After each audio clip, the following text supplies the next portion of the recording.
We got Aaron Hester. But, dude, you and I were talking on the phone the other day, and we were talking about pass rush. We were talking about the fall, or sorry, the spring that you've had. And can you just talk to me about how you're feeling about your development from the start of spring, and then kind of being one of those names that, when guys on the offensive side were asked, hey, who's giving you the most trouble? We got guys like Lucas Simmons being like, hey, Aaron Hester's causing me problems. That bull rush is getting to me. How did you make that kind of big jump, and what are you working on now going into fall to make that next leap?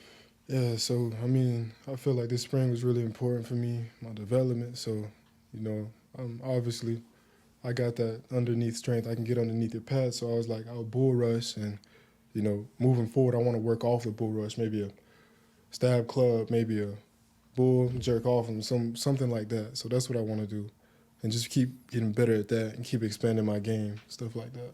So when you are in the D-line room, and again, like I just kind of named it the end with Tommy, you have so many experienced guys to learn under, but you also have guys, and Pat said this last week on this show, who, they expect y'all to push them, right? To also be going after it every day. How do you make sure that you're taking in everything that you can and learning from them, but also kind of bringing your own flavor to the room to make sure that you're pushing those guys as well? I think we all have, we all play within the system, but we all have our own play styles.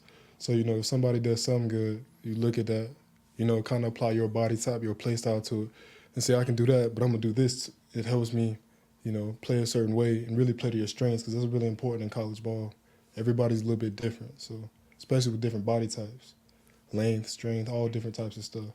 And, that is one of the more interesting things about this D-line room is just the diversity of body types y'all have. I talked about Darian in the receiver room, but same thing with y'all. Like, what, from the perspective of a defender, like what challenges does that create for an offensive line to try to prepare for y'all when y'all have all different kinds of guys that you can throw at them? Right, there's really nothing you could do. You got Pat, long, Tommy, big, Josh Farmer, Daryl. It's really, I feel like nothing you could do. It's so many different. You got a bull rush, you got speed, you got finesse, you got an inside move, all different types of bodies, and a good rotation. We're not going to get tired. We're going to be coming at you. There's really nothing you could do, I feel like. Yeah, no, and again, with like you said, you're not going to get tired. Y'all being able to rotate and have fresh guys when they're down, I guess in the reverse red zone, all the way to if they get towards y'all's red zone, you're putting fresh legs out there constantly. That's just got to beat an offense into submission. It's horrible, man. It's just during practice, we be beating up on the offense. They say, dang, man. But, yeah, man, I'm really excited about it. Should be fun. I love it, man. So, folks, again, questions you got, make sure to throw them in. Ingram's giving you a shot on the white quarter zip. I think that might be the first white quarter zip we've had on. You like the white over the I do like garnet? it, man. It's clean. Yeah, it is, right? It is clean. Yeah, and again, folks, it's going to be a little chilly in Ireland. So if y'all need quarter zips, make sure y'all check out thebattlesin.com. First question, R. Wilmer wants to know, which O-lineman do you look forward to going against in practice and why?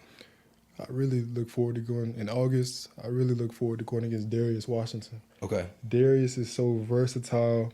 His experience, between playing interior, exterior, he knows what to do. He doesn't panic when he's out there on the island. He's smart. Not the biggest, so, not the longest, but Darius is so experienced. He doesn't get nervous with you. He's patient with his hands, his feet. So, going against that during the spring, it was fun too, and it helped me. And come August, I want to go at it, because I know he's going to make me better, and hopefully I'll get to make him better. Yeah, you've got a ton of guys that are super experienced across this O-line, but Clay Fink asked about Lucas Simmons. He talked about working against you, and but what have you learned being 6'2", going against a guy with that kind of length at 6'8" at offensive tackle? I learned that, you got to watch out for them hands. Yeah. When Lucas extends, he's so long, he just takes away that space that you're trying to get to. Maybe you're trying to get to his hip. So you got to be aware for that, and you got to set him up on the bull rush right, because if he sticks them hands out, he's got you. Yep. So it's definitely, being a little bit more aware, and trying to speed around him is hard because he's so long. He just puts his arms out. So I definitely have to pay attention to Lucas's hands, set him up right for maybe a bull, a speed move, a counter move, and stuff like that. Yeah, and just, again, having so many different guys to go against in the offensive line room, because now, I mean, we truly do have a 2 or 3 deep in there, and just like on the defensive side, you know, in practice in the spring, they threw every possible combination at you. So just how has that developed you as a defender, getting to see different offensive guys every single day? I think that it really allowed me to be able to think on my feet faster. You know what I mean? When you get out there on that field, things are moving fast, you're tired, it's hot. Sometimes you can have just a brain freeze and be like, man, what am I doing? So, I mean, giving me all them different looks with different body types, different players, it just allows me to think faster come August. Yeah. So it's really preparing me. Because no matter what you line up against, right, on another team, you're like, okay, I've seen something like that before. Like, seen that body they're not going to type. throw something you've never seen. They'll go, how do I deal with 6'8"? Well, you've seen that. And you've seen 6'3", strong and technical, you know, and kind of the whole gambit. Greg Turner wants to know, what'd you max out with at the squad party? I had 565. Okay. Yeah, man, that thing tore me up, but I got it, though. That was hard. But how crazy of an experience is it to be in that room? Like, we all just see pictures and videos, but like, how nuts is the squad party when it's actually going on? It's unimaginable. The energy in that room is electric. You can feel the tension. I mean, you in that phone booth with that squat bar. Coach Storms is right behind you. And, you know, you want to get that weight up. You don't want to fail your brothers. You know what I mean? All y'all in it together. Y'all have trained for 7.5 weeks or whatever prior to that. You know you're about to go in the spring ball. It's just exciting, man. That's like one of the highlights of the year. It's so much fun. It's just, you got to get that weight up. It's you in that ball. Oh, yeah. You know, and again, y'all put some weight up. I mean, strength by storms is a real thing. Smith asks Aaron, being in that amazing rotation of talented guys, what are your personal goals for this year when you get your opportunity? Well, first off, I'd like to say I thank God for opportunity. I'm blessed to get opportunity, but every time I step on that field, I want to prove that, one, I can do this and I'm made to do this, and two, that Florida State is real.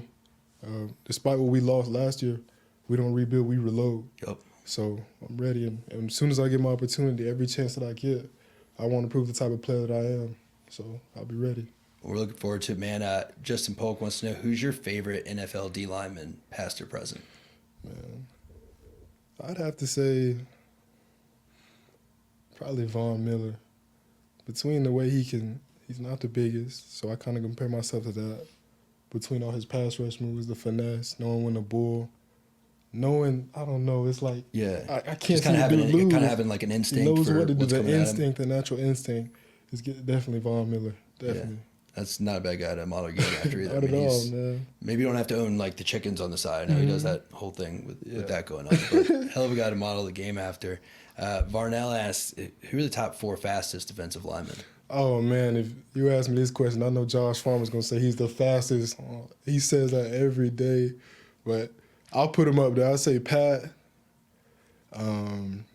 Marvin, Josh Farmer, and I say me. Okay. I say me. That takeoff I got, I say to me. Yeah. I got to throw Josh in there. I can't deny it, but, you know, he brags and brags. But you can't give him like the title of the undisputed fastest. I can't do it to to him. Yeah. I'm sure Josh stays the fastest, the strongest, the smartest, the hardest hitter. Everything. The best. Oh, yeah, exactly. Clay, has the bull rush always been your go-to? You've clearly mastered it and have the natural leverage, or is that something you were coached into over time because of those strengths? I'd say really once I got to college, you know, the change between high school and college ball is night and day. So I say once I got into college, we got some Sunday practices, and I really just started to work on my technique. I just found it once I got to Florida State. Okay, Josh Farmer is letting us know he is the fastest. I'm your biggest advocate, Josh. I know. I knew J5 was going to say that. No, man. Well, we're really excited to see, again, what you do in the fall, both the team and you being kind of the next, I guess I'd say, like, you know, almost the next wave of the D-line, right? Because we lost a few key pieces to the NFL. Obviously, great guys going in the higher round or lower rounds, right? And then, you know, thinking, okay, well, we know who's going to fill their shoes, but the question was kind of, well, who's going to fill the shoes of the guys who were backing up the Fisks and the Verses this year? And, you know, seeing guys like yourself and, again, KJ, and seeing guys like Grady and Tommy come in, it's been really exciting for the fans to be like, okay, I think we're good at that 2 and 3 deep as well. So we're all fired up to see it, man. And, you know, hey, I can't wait to see you on the field in Doak. Maybe Doak will get its own Hester chant, you know? It'll be the next in the wave. But thanks for coming by today, man. It was awesome talking to you, and we appreciate you dropping in. Appreciate the opportunity.